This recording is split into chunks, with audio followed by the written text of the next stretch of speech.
अस्सलामुअलैकुम, मैं हूं आपकी मेज़बान रामीन महमूद और आप देख रहे हैं हमारा YouTube channel creative generation voice. आज जिस टॉपिक पर हम लोग बात करने जा रहे हैं वो है एंजाइटी एंड डिप्रेशन। आप तमाम लोगों को मालूम है कि हमारी सोसाइटी के अंदर ज़हनी तनाव एक संगीन मसला है, लेकिन इसको बड़ा आम समझा जाता है। जब हम किसी को देखते हैं कि कोई जो इंसान है वो एंजाइटी या डिप्रेशन से सफ़र कर रहा है, तो हम उसे कहते हैं कि यार परेशान ना हो, चिल करो। लेकिन क्या महज ये काफ़ी है? माहिर नफ्सियात के मुताबिक एंजाइटी या डिप्रेशन किसी भी उम्र में, किसी भी वजह से, किसी भी वक्त हो सकता है। जी नाज़रीन, आज हमारे साथ एक ऐसी पर्सनालिटी मौजूद है जो खुद भी डिप्रेशन और एंजाइटी का शिकार रहीं और उन्होंने इस टॉपिक पे बहुत सी रिसर्च भी की। तो जी मिस फरवा, कैसा रहा आपका ये सफ़र और कितना मुश्किल था? ज़रा नाज़रीन को बताइए। जी, मेरा नाम फ़रवा महमूद है। मैंने एमएस किया हुआ है बायोमेडिकल साइंस में from NUST Islamabad. During my degree it was about 9th April 2019। It was really a sudden jerk.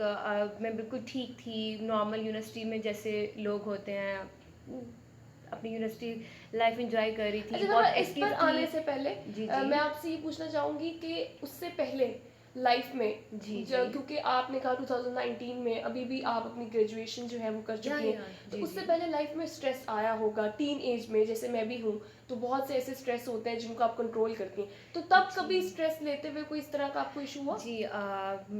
मेरा जो बचपन है वो बहुत सेंसिटिव गुजरा है। मैं बहुत एक एकेडमिक बैकग्राउंड में जो खामोश तबीयत लड़की और बिल्कुल बोलचाल नहीं और हम्म। अपने काम से काम रखने हम्म। वाली, स्टडीज़ में बिजी रहने वाली वैसी बंदी थी।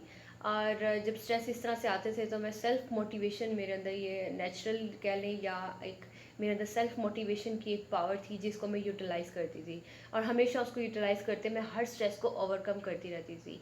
मेरा एफएससी की ग्रेड का जब इशू आया था, मेरा just it was about 2012, and पिछले कई सालों से 80% मेरिट था और उस टाइम 84% सडन मेरिट राइज हुआ, मेरा 83.9 समथिंग कुछ था, और बिल्कुल 0.00 समथिंग पे मेरा मेरिट जो था वो क्लोज हो गया और मैं एडमिशन नहीं हो सका।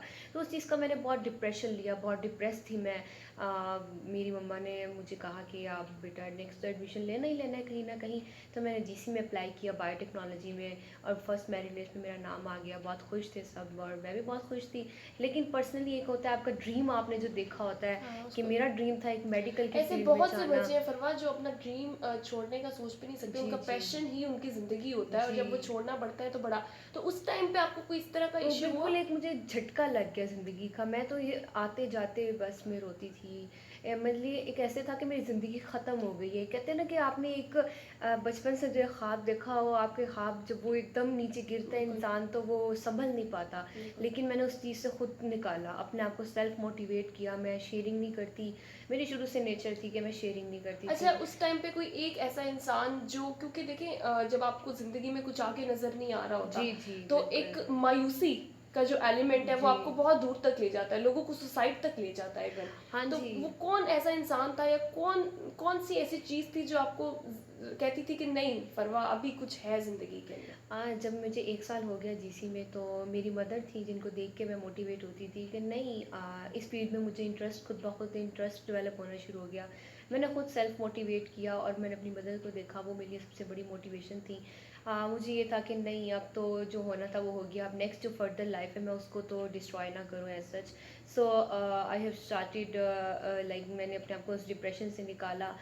मैं इस लेवल तक नहीं गई थी कि जिस तरह डिप्रेशन में नॉर्मली यूजली लोग सुसाइड अटैम्प्ट्स और इस तरह से थॉट्स आते हैं और वो आउट ऑफ कंट्रोल हो जाता है। वो एक लास्ट स्टेज होती है, आपका पहले स्ट्रेस लेवल आता है, फिर एनजाइटी लेवल आता है और फिर डिप्रेशन। मेरा रिसर्च बैकग्राउंड जो है एमएस का वो टोटली इसी पे बेस्ड है, क्योंकि जब मैंने खुद इस चीज़ को फेस किया अपनी लाइफ में ड्यूरिंग माई एमएस, तो मैंने ये रियलाइज़ किया कि क्यों ना मैं इसी पे ही अपना टॉपिक रिसर्च अच्छा लूँ फरवा, और इसी पे एक आगे बड़ी करूँ। आपने बड़ा हिम्मत की कि आपने एनजाइटी और डिप्रेशन से सफ़र करने के बाद इसके ऊपर रिसर्च भी की। जी उसके अलावा मैं आपसे पूछना चाहूँगी कि हमारे मुआशरे का ना एक अलमिया है कि हमें फ़िज़िकली कोई चोट लगती है या हमें कोई बीमारी होती है, कैंसर, इस तरह की बहुत बड़ी बड़ी बीमारियाँ, उसके अलावा फिजिकली लंग्स का कोई प्रॉब्लम है इस तरह, तो जी। हम डॉक्टर के पास जाते हैं, हम लोगों को भी बताते हैं कि हमें ये मसला है, जी। तो ताकि सारे हमारा हाल पूछें, हमारे होता है ना एक मरीज को कि उसको एक अटेंशन मिले। हाँ जी, लेकिन हाँ जब हमें जी। मेंटली कोई मसला होता है, हमें ये इलनेस होती है, तो हम लोग क्यों उसको कुछ लोग बोल ही नहीं पाते, वो अपने अंदर रख हाँ लेते हैं। जी, तो बिल्कुल क्योंकि ये सोसाइटी प्रेशर होता है कि कहीं हमें अ, पागल ना कह दें, तो आप मतलब कि एक ये तो एक पढ़े लिखे लोगों को तो पता है ना कि जी। थोड़ा बहुत फॉल्ट होता है, और आप मेडिसिन के थ्रू और हाँ जी। साइकोथेरेपिस्ट जो होते हैं वो आपको जो है वो बेहतरी की तरफ लेकर आते हैं। जी। लेकिन वो आप बताना चाहेंगे कि वो इस तरह लोगों का, सोसाइटी का, आपको इस सब चीज़ें जब उन्होंने देखी तो उनका क्या आपकी तरफ था जी। रिएक्शन? आपने बिल्कुल ठीक कहा, जैसे कि फॉल्ट बॉडी में ये ब्रेन केमिकल्स, ठीक है, ब्रेन अब जैसे पूरी बॉडी में हमारे हार्मोन्स हैं, हम्म, केमिकल्स हैं, डिफरेंट काम कर रहे हैं।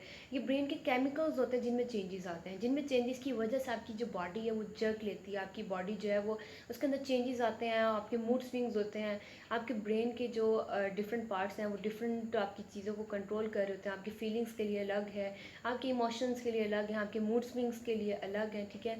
तो इसी तरह से मेमोरी के लिए अलग आपका ब्रेन का पार्ट जो है वो कंट्रोल कर रहा होता है। तो इसी तरह से नॉर्मली लोग जो है वो साइकोलॉजिस्ट के पास एक होता है साइकोलॉजिस्ट, ठीक है, एक होता है साइकेट्रिस्ट। इसमें भी डिफरेंस है, लोगों को इतनी भी अवेयरनेस नहीं है कि साइकोलॉजिस्ट और साइकेट्रिस्ट में क्या डिफरेंस है। साइकोलॉजिस्ट वो है जो आपकी काउंसलिंग करता है, जो एक वर्बल आपकी वो थेरापी करता है। लेकिन जो साइकेट्रिस्ट होता है वो बिकॉज आपके वो बाकायदा एक मेडिसिन के थ्रू आपका ट्रीटमेंट करता है, क्योंकि वो एक चीज़ आपके ब्रेन केमिकल्स आपके कंट्रोल में ही नहीं है। तो how you can treat that, ठीक है, you can't control them without medication. So मैंने देखा है ड्यूरिंग माई दिस फेज, मैंने बहुत से एजुकेटेड लोगों को देखा है साइकेट्री साइकोलॉजिस्ट के पास आते हुए। साइकेट्रिक जो इशू होता है लोगों को, वो उसमें बहुत मैंने डेंजरस स्टेजेस भी देखी हैं। मेरा केस तो टोटली डिफरेंट था, इसमें सीजर्स इन्वॉल्व थे, ठीक है। सीजर्स एक होता है एपिलेप्टिक सीजर्स होते हैं, एक नॉन एपिलेप्टिक सीजर्स होते हैं। तो जो नॉन एपिलेप्टिक सीजर्स होते हैं उनका अभी तक कोई टेस्ट या रीज़न आइडेंटिफाई नहीं हो चुका है। तो पहले तो मुझे रिसर्च करनी थी डिप्रेशन और एनजाइटी पे कि कोई ऐसी एंटी डिप्रेसेंट हो जिसको मैं ले के यूटिलाइज़ करके तो मैं आगे इस तरह से उसको यूटिलाइज़ करूँ। मैंने माइस पे टेस्टिंग की, मैंने देखा कि उसके अंदर क्या क्या चेंजेस आती हैं। क्योंकि मैं इस फेज़ से गुजरी तो मुझे रियलाइज़ हुआ कि डिप्रेशन भी एक ऐसी चीज़ है कि जो आप बता नहीं सकते हो। जैसे आपने कहा कैंसर है या लंग्स का कोई बिल्कुल, इशू है, किडनी डायलिसिस के लिए हम क्योंकि लोग देखिए जाते ना हैं। फिजिकली आपको पता हाँ चला जी, तकलीफ होती है, ये भी तकलीफ तकलीफ है, लेकिन आप किसी को बताते हो तो मैंने अक्सर देखा है कि जी। आप स्ट्रेस में हो, आप अपने दोस्त को जाके बताओगे तो आपको थोड़ा सा दिलासा देके कहेगा कि यार ये छोटी सी टेंशन, हाँ लेकिन वो जी, किस लेवल तक जा सकती है उसका अंदाजा इसका अभी हम लोगों अंदाज़ा ने। कोई भी नहीं लगा सकता। जब तक कि फिर लोग जब सुसाइड अटेम्प्ट्स कर लेते हैं तो तब उनको अंदाज़ा होता है अच्छा ये डिप्रेशन में था या स्ट्रेस में था। लेकिन लोग पहले नहीं अब एक डिप्रेशन है, depression is itself a disorder, ठीक है। ये एक डिसऑर्डर है, आपकी पर्सनैलिटी के अंदर हार्मोन चेंजेस आ जाते हैं। अब अगर आपको कोई डिजीज़, आप कहते हो मुझे ये तकलीफ़ है, डिप्रेशन में अगर आप कहते हो ना कि मुझे ये तकलीफ़ है, तो वो कहते हैं ये आपका साइकोलॉजिकल है, आपको कोई मसला नहीं है, आप बिल्कुल ठीक हैं, आपको विल पावर की ज़रूरत है, आपको खुद स्ट्रॉन्ग होना है। नो डाउट विल पावर हर डिजीज़ से लड़ने में, फ़ाइट करने बिल्कुल, में हेल्प आउट होती है। लेकिन इस स्टेज पे उनकी जो शेयरिंग का लेवल होता है वो इंक्रीज़ होना चाहिए। जो अब आपके फ्रेंड्स होने चाहिए, कुछ आपके क्लोज़ फैमिली मेम्बर्स होने चाहिए जो आपको हर टाइम सुने, जो आपकी हर टाइम मदद करें। फॉर एग्ज़ाम्पल अगर पर वह आपके टाइम पे आपको जी, सपोर्ट मिली उस तरह की, जब आप जो थी वो आप जब इस सब चीज़ों से सफ़र कर रही थी, हर कोई करता है अपनी लाइफ में, मैंने भी जी कहीं ना कहीं बिल्कुल। अपनी ज़िंदगी में किया होगा।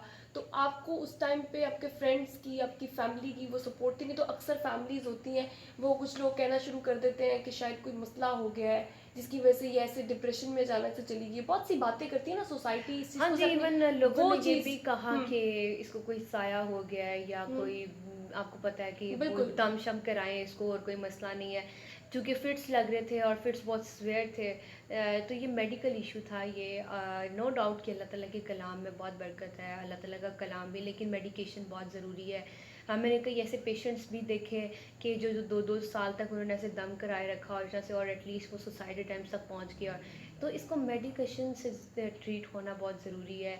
और फैमिली मेम्बर्स में मुझे सपोर्ट मिली अल्हम्दुलिल्लाह। मेरी मदर ने मेरा बहुत साथ दिया शुरू से लेके एंड तक। वो तो मेरे साथ बिल्कुल एक आप कहें कि सपोर्ट की तरह इस तरह रही है कि जिस तरह मेरा साया होती हैं वो, बिल्कुल। ठीक है। बाकी मेरी सिस्टर्स थी, मेरे पेरेंट्स, बाकी फैमिली मेम्बर्स सब ने मेरा बहुत साथ दिया, अच्छा, मेरे कुछ फ्रेंड्स भी थे। ऐसे फैमिली मेंबर्स थे लेकिन या ऐसी कोई कि जो आपको कहना आपको फील होता हो कि शायद मेरे साथ पता नहीं कौन सा जुल्म हो गया है। होता है, बहुत से लोग आपको ऐसा फील कराते हैं कि बस फरवा तो किसी ने पागल कह दिया हो, या किसी ने, जी, क्योंकि जी। इस तरह, हालांकि it's just a part of life. ये जिस तरह आपका अगर एक लंग के अंदर या किडनी के अंदर मसला हो गया है तो वो मेडिकेशन से ठीक हो जाता है, इस तरह ही आपके ब्रेन के हाँ हार्मोन्स के जी, अंदर मसला बिल्कुल। होता है वो ठीक हो जाता बिल्कुल, है। बिल्कुल, लेकिन बिल्कुल। लोग इसको बड़ा एसोसिएट करते हैं। मैंने बहुत से लोगों को ये कहते हुए सुना है कि हम क्यों साइकियाट्रिस्ट के पास जाएं, हम कौन सा पागल है, इस तरह के हाँ लोग। जी, हाँ तो कुछ जी। लोग ऐसे थे बीच में जिन्होंने आपको क्रिटिसाइज किया या इस तरह भी कहा? क्रिटिसिज्म तो मुझे बहुत मिला। मुझे क्रिटिसिज्म इवन इतना भी मिला कि मैं हॉस्टल, मुझे एट द एंड नहीं मिल रहा था। मुझे रहने के लिए जगह नहीं मिली। इतना कि ये इसकी वजह से दूसरे लोग भी इफ़ेक्ट हो सकते हैं। इवन तक ये भी कहने को सुनने को मिला। और ये भी हुआ कि अच्छा ये तो है ही पागल, या कुछ इस तरह से, ये खुद कोशिश नहीं कर रही, ये जानबूझकर ऐसा कर रही है। तो काफ़ी क्रिटिसिज्म मैंने बहुत ज़्यादा फेस किया। मैंने अपन किया हुआ कि डिग्री से ज़्यादा इसके लिए हेल्थ इंपॉर्टेंट नहीं है। इवन कुछ लोगों ने भी, मेरे अपने क्लोज जो दोस्त थे, उन्होंने ये एट द एंड कहना कि नहीं नहीं, इसको तो अपनी हेल्थ की फ़िक्र नहीं है। हालांकि हेल्थ की फ़िक्र किसको नहीं होती, आपने तो सुना ही है, फिर जान है तो जहाँ है। बिल्कुल। तो health is wealth, you know. तो मुझे, इंसान को अपनी बॉडी का भी पता होता है कि हाँ किस तरह से होना है। लेकिन अब देखें ना कि अब बिल्कुल अगर बंदा वो सोच के बैठ आपने जाए बिल्कुल, कि आपने हार नहीं मानी उस हार टाइम मान पे, जाए कि अच्छा बिल्कुल। मुझे तो अब ये मसला हो गया, अगर मैं उस टाइम पे अपने आप को सेल्फ मोटिवेट ना करती हम्म। अपने, क्योंकि हर इंसान ने अपनी बीमारी से खुद लड़ना है। और ये ऐसी बीमारी है कि आप ना तो किसी को कुछ बताने के काबिल होते हो, ना ही नेक्स्ट पर्सन आपको समझ रहा होता है। वो उल्टा आप पे डाल रहा होता है कि नहीं जी आपका कसूर है, नहीं जी बिल्कुल। आपका कसूर है, नहीं जी आपका कसूर है, इसमें आप विल पावर नहीं दिखा रहे। हालांकि ये तो ब्रेन का कमाल है। अगर लंग डिजीज़ या उसमें कोई दर्द है या उसको कोई प्रॉब्लम है, ब्रेन का कोई केमिकल शॉर्ट हो गया है या कोई इंक्रीज हो गया है, तो इसमें हमारा तो कोई लिंक नहीं है ना। बिल्कुल। इसमें तो आउट ऑफ कंट्रोल बॉडी हो जाती है। अच्छा, तो जिन मूड दिनों आपको ये स्विंग्स भी प्रॉब्लम होते हुआ, हैं। Stress, of course stress is a part of life. जी, आपको डिफरेंट स्टेजेस के ऊपर जो है, डिफरेंट वाकयात के ऊपर बहुत सा स्ट्रेस होता है। जैसे जी। आपने बताया कि आपका एक कुछ पॉइंट कुछ से पॉइंट सिर्फ से आपका जी, एडमिशन रह गया, जो कि एक स्टूडेंट्स के लिए, जो एक ब्राइट स्टूडेंट होता है, जो जिसको लगता है कि मैं कर सकता हूँ जी, और उसने मेहनत भी की होती है सारा साल, उसके जी, लिए एक बड़ा एक ट्रॉमेटाइज मूवमेंट होता है। लेकिन आपने उसको जो है वो सफ़र किया, तब भी मुझे पता है कि बहुत से लोगों ने आपको क्रिटिसाइज किया होगा। ऐसे जी, लोग जो आपको पहले कहते होंगे कि फरवा तो जनाब यहाँ होगी, फरवा वहाँ, लेकिन एकदम से उस टाइम पे सपोर्ट करने की बजाय वो क्रिटिसिज्म की तरफ आ गए होंगे। ऐसे लोग जी, मौजूद हैं हमारी सोसाइटी के अंदर, जो उस टाइम पे जब आपको ज़रूरत होती है जी, तो वो पीछे हट जाते हैं। वो कहते हैं कि जी अब तो ये कुछ बन नहीं सकी, तो अब जो है क्रिटिसिज्म की जी। वो। जो मैं आपको एक और बात इसमें एडिशन करना हम्म। चाहूँगी कि ड्यूरिंग माय दिस फेज़ मैंने डिप्रेशन में या इस तरह से एंजाइटी से हम्म। लड़ते हुए, फाइट करते हुए, जो एक चीज़ सीखी है, मेरी ज़िंदगी का सबसे बड़ा लेसन है, वो ये है कि एक स्टेज आती है कि आपका साथ कोई नहीं होता सिवाय अल्लाह के, और हम्म। आप अकेले होते हो। उस टाइम जो आप सफ़र कर रहे होते हो, आपने उस चीज़ को खुद उस चीज़ से निकालना होता बिल्कुल। है। एट द एंड सब आपका साथ छोड़ जाते हैं, क्योंकि सब चीज़ टेम्परेरी है, ठीक है। आपका दोस्त भी आखिर कब तक आपका साथ देंगे, आपकी फैमिली कब तक आपका साथ देगी। लेकिन आप कहते हैं ना कि एक बीमारी से फाइट करना, जो विल पावर है, वो इसी चीज़ का हम्म। नाम है कि आपने अपने अंदर की चीज़ से लड़ना है। तो उस चीज़ को लड़ने में, और मेरे लाइफ में बहुत स्ट्रेसेस आए, लेकिन मैं बहुत एक्टिव थी, मैं बहुत सोशल थी, और मेरे जो कोई स्ट्रेस या ऐसा कोई मसला नहीं था, लेकिन मुझे इस पे भी अच्छा, पॉइंट्स मैंने ये भी उठाए सुना है गए। कि आप मोटिवेशनल करियर काउंसलिंग की तरफ भी उन हाँ दिनों जी, में हाँ जी, थी, जो कि एक अल्हम्दुलिल्लाह। बड़ी मैं खुद क्योंकि आप उस